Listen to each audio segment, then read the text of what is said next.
আসসালামু আলাইকুম। দীর্ঘ বিরতির পর আবারও চলে আসলাম শিক্ষক নিবন্ধন প্রিলির গণিতাংশের সমাধান নিয়ে। আজকে আলোচনা করব 13তম শিক্ষক নিবন্ধন প্রিলির গণিতাংশের ব্যাখ্যাসহ সমাধান কলেজ লেভেল। আমরা মূল আলোচনা শুরু করি।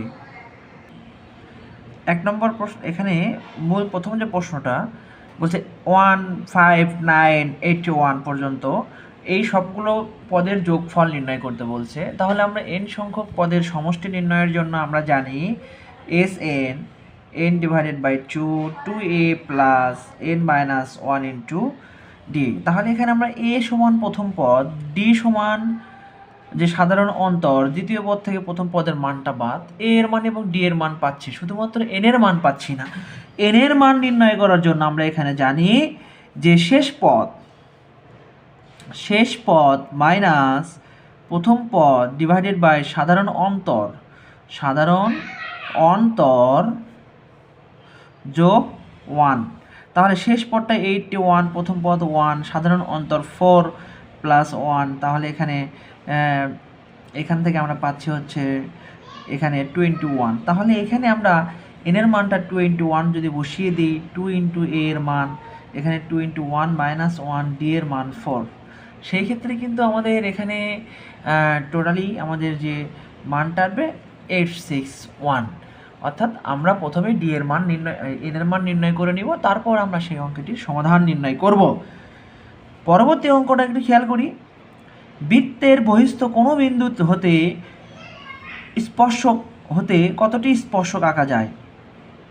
তাহলে একটা বৃত্ত, বহিস্থ একটা বিন্দু, একটা বৃত্ত, এই একটা বৃত্তের বহিস্থ কোনো বিন্দু থেকে আমরা সর্বোচ্চ 2টি স্পর্শক অঙ্কন করতে পারি। স্পর্শক মানে হচ্ছে একটা বৃত্তকে স্পর্শ করে যাবে, অর্থাৎ ছেদ করবে না, গা ঘেঁষিয়ে যাবে। তার একটা নির্দিষ্ট বিন্দু থেকে 2টি আঁকা যায়, 3টি আঁকা কোনো ক্রমেই সম্ভব না। এই জন্য সর্বোচ্চ 2টি স্পর্শক অঙ্কন করা সম্ভব। পরবর্তী প্রশ্ন,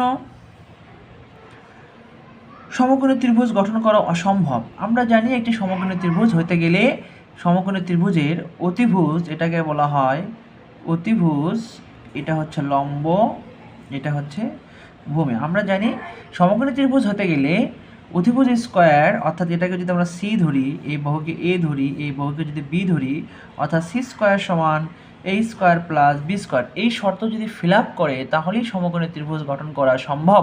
অর্থাৎ ত্রিভুজের যে কোনো দুই বাহুর বর্গের সমষ্টি তৃতীয় বাহুর বর্গের সমান হইলেই ওটা দ্বারা সমকোণী ত্রিভুজ গঠন করা যাবে। কিন্তু এখানে বলছে অসম্ভব। তাহলে আমাদের খেয়াল করতে হবে ক নাম্বার যে অপশনটা আছে 3 স্কোয়ার 4 স্কোয়ার, তাহলে 9 plus 16 is equal to 25 is equal to 5 square, এটা দ্বারা সম্ভব। খ নাম্বার এখানে 6 স্কোয়ার প্লাস 8 স্কোয়ার, তাহলে 36, এখানে 64 ইজ ইকুয়াল টু 100 এগুলো 10 স্কোয়ার, এটা দ্বারাও সম্ভব। ঘ নাম্বার যেটা আছে 5 square plus 12 square 25 144 is equal to 169 is equal to 13, এটাও সম্ভব। একমাত্র গ নাম্বারটা দেখা যাচ্ছে 2 এর স্কোয়ার দিলাম, 4 এর স্কোয়ার দিলাম, তাহলে এখানে হবে 4, এখানে হবে 16, এখানে হবে 20। এটাকে আমরা 8 স্কোয়ার বলতে পারি না, কারণ 8 স্কোয়ার সমান লেখা যাবে 64, অর্থাৎ এটা দ্বারা সমকোণী ত্রিভুজ গঠন করা সম্ভব নয়। একটি সরলরেখার উপর অঙ্কিত বর্গের ক্ষেত্রফল তার 1/4 উপর অঙ্কিত বর্গের ক্ষেত্রফলের কত গুণ? আমি আপনাদের বলেছিলাম 1/4 বললে তাহলে আমরা 4 এর স্কোয়ার করলে যা হবে সেই মানটা এত গুণ, 16 গুণ। যদি 1/3 বলতো তাহলে 3 স্কোয়ার করতাম, তাহলে এখানে 9 গুণ। যদি 1/2 বলতো তাহলে 4 গুণ হতো। এটা আমরা মাথায় রাখবো। বৃত্তের কেন্দ্র ছেদকারী জ্যাকে কি বলা হয়? অর্থাৎ বৃত্তের কেন্দ্রগামী যে জ্যা এটাকে বলা হয় বৃত্তের ব্যাস, এটাকে বলা হয় বৃত্তের ব্যাস। ব্যাসকে আমরা প্রকাশ করি 2r দ্বারা, ব্যাসকে প্রকাশ করি 2r দ্বারা। নিচের কোনটি মৌলিক সংখ্যা? মৌলিক সংখ্যা কাকে বলে? যে সংখ্যাকে এক থেকে বড় যে সকল স্বাভাবিক সংখ্যার 1 এবং ওই সংখ্যা ছাড়া অন্য কোনো গুণনীয়ক নেই, ওই সংখ্যাকে মৌলিক সংখ্যা বলে। তাহলে এখানে 51 আমরা ভেঙে দিতে পারি 3 ইন্টু 3 17 51, এটা ভেঙে দিতে পারি 3 ইন্টু 21, এটাকে ভেঙে দিতে পারি 3 ইন্টু 3 দ্বারা যদি ভাগ করে দিই 2 বার 29। হ্যাঁ, তাহলে একমাত্র এই মানটাকে 1 এবং 59 ছাড়া অন্য কোনো মান দ্বারা ভাঙা যায় না, এই জন্য এই সংখ্যাটাকে আমরা বলবো মৌলিক সংখ্যা। পরবর্তী প্রশ্ন, এখানে দেখা যাচ্ছে একটা সিঙ্গেল মান, একটা মান, একটা মান, একটা মান, টোটালে 1 2 3 4 5, তাহলে 5 ইন্টু সামথিং, মানে 5 ইন্টু একটা নির্দিষ্ট মান।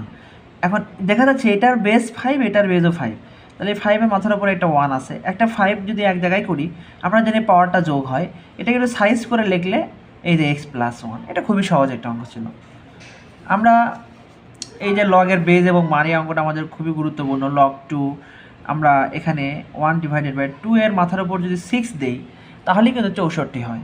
আমরা জানি যে কোনো মানটাকে যখন ভগ্নাংশ থেকে যখন আমরা উপরে উঠাই তখন মানটা ইনভার্স হয়ে যায়। এখন এই -6টাকে আমরা সামনে নিয়ে আসতে পারি log 2, এই যে 2, তাহলে -6 × 1 -6। আমরা জানি লগ বেজ এবং মান যখন একই হবে তখন তার মানটা হবে 1, এটাও আমরা জানি। পরবর্তী অঙ্কটা, এখানে x² এটার 38 দেওয়া আছে, আমাদের x+1/x এর মানটা নির্ণয় করতে বলছে। তাহলে এখানে x মাইনাস হবে, আমরা দেখি মানটা নির্ণয় করি। এখানে x² + 1/x² = 38।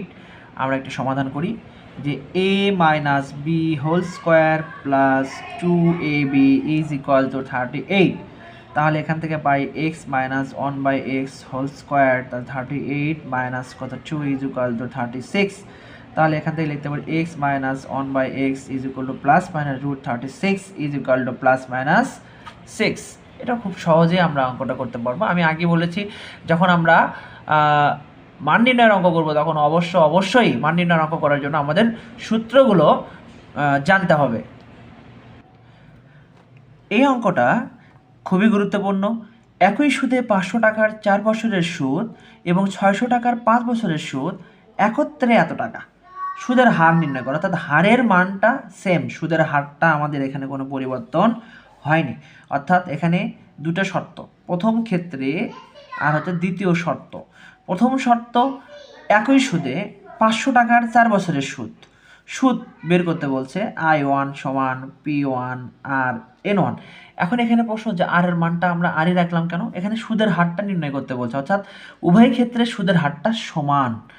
তাহলে এখানে 500 টাকা, এখানে আর এটা হচ্ছে 4 বছর, 4 × 5 = 20, এখানে I2 = এখানে I2 P2 আর N2, এখানে 600 টাকা আর তাহলে 5 × 6 = 30, 3000 আর। এখন এই দুইটার যোগফল অর্থাৎ I1 এবং I2 এর যোগফল হচ্ছে 400 টাকা।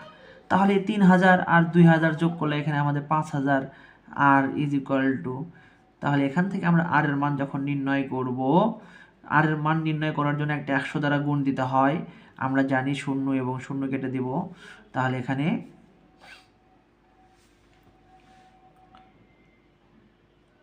এখানে 400 টাকা, একটা 0 বেশি হয়ে গেছে। হ্যাঁ, তাহলে 5 × 8 = 40, 8%, আর এর মান 8%।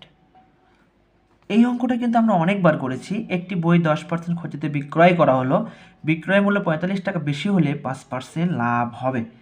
তাহলে বইটির ক্রয় মূল্য কত টাকা? ক্রয় মূল্য বের করতে হবে। যেটা যদি আমরা সংক্ষেপে করি, দেখি ক্রয় মূল্য সমান 100 গুণ, এখানে যে বেশি যে টাকাটা থাকবে সে বেশি টাকাটা লিখব। লেখার পর এখন আমাদের এখান থেকে আমরা বের করব যে বিক্রয় মূল্য 10% ক্ষতিতে বিক্রয় মূল্য 90 টাকা আর 5% লাভে হচ্ছে 105 টাকা। তাহলে এই 105 টাকা থেকে এই 90 টাকাটা আমরা বাদ দিয়ে দিব, দিলেই আমাদের মানটা নির্ণয় হয়ে যাবে। 100 গুণ 45, এখানে 15, 3 15 45, এই যায় 300 টাকা। আপনারা কিন্তু খেয়াল করবেন, এটা কিন্তু আমি সংক্ষেপে শেখানোর চেষ্টা করতেছি যে 100 গুণ বিক্রয় মূল্য যেটা বেশি থাকবে সেটা দিব। এখানে লাভের পরিমাণ এবং ক্ষতির পরিমাণ, যে অর্থাৎ যে লাভটা বেশি হয়েছে সেই লাভের পরিমাণটা আমরা এখানে নির্ণয় করব। অর্থাৎ 5% লাভে বিক্রয় মূল্য এবং 10% ক্ষতিতে বিক্রয় মূল্য দুটা বিয়োগ করে দিয়ে বিয়োগ ফলটা এখানে বসিয়ে দেব। এই অঙ্কটা খেয়াল করুন, একটা সম্পূর্ণ বাঁশের দৈর্ঘ্য, আচ্ছা এটা বাঁশ, সম্পূর্ণ বাঁশের দৈর্ঘ্য নির্ণয় করতে হবে। কাদায়, এটা হচ্ছে কাদার ভিতরে আছে এই অংশটা কাদার ভিতরে আছে 1/4, এবং পানিতে আছে এই অংশটা, অর্থাৎ এই অংশটা আছে পানিতে 3/5, এবং পানির উপরে যে অংশটা এই অংশটার হচ্ছে 3 মিটার। এখন বলছে আমাদের সম্পূর্ণ অংশের দৈর্ঘ্য নির্ণয় করতে বলছে। তাহলে সম্পূর্ণ অংশের দৈর্ঘ্য নির্ণয় করার জন্য আমরা প্রথমে এখানে কাদা এবং পানিতে আছে, আমরা লিখে নিই কাদা প্লাস পানি। তাহলে কাদা এবং পানি এই দুটাকে যোগ করে দিই, 20 যদি লওয়া শুরু করি তাহলে এখানে হবে 5, তাহলে এখান থেকে হবে 17/20। এখন তাহলে পানির উপরের অংশ, এবার পানি ও কাদার উপরের অংশ, তাহলে সম্পূর্ণ অংশ থেকে আমরা বাদ দিয়ে দিব, তাহলে 3/2, 20 অংশ।